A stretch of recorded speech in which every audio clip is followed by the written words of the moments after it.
So the Proto-Indo-European language had a root leub, which meant love, care, or desire. Now, for those not familiar with the Proto-Indo-European language, this is the hypothetical, reconstructed ancestor language of all of the modern-day Indo-European languages. We estimate that it was originally spoken around 4000 BCE, and today there are about 450 languages in the family that all descend from that one original language, including English, Hindi, Spanish, French, Russian, Portuguese, German, Persian, and many others. Now, in the Italic branch of the Indo-European language family, that word leub turned into the Latin word libere, meaning to please, and its derived noun libido, which is where we get the word in English libido. We borrowed it from Latin around the turn of the 1900s. Now, in the Germanic branch of the Indo-European language family, that word leub took on an additional meaning and came to also mean a permission. This is a great example of how the meanings of words can sometimes shift from focusing on one stage of an action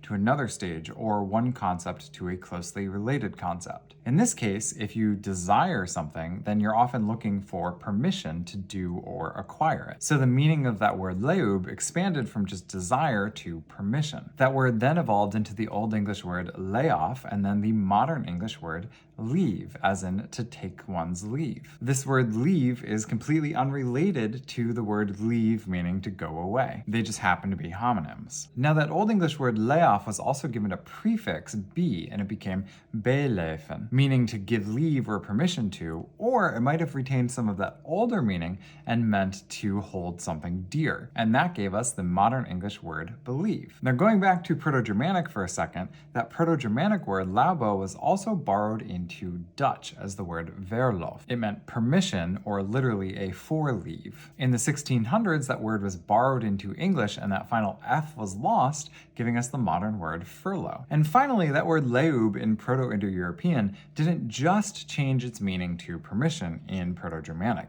It also retained its meaning love in another form, lubo. That word lubo became the Old English word lufu, and that gave us our modern English word love. Happy Valentine's Day!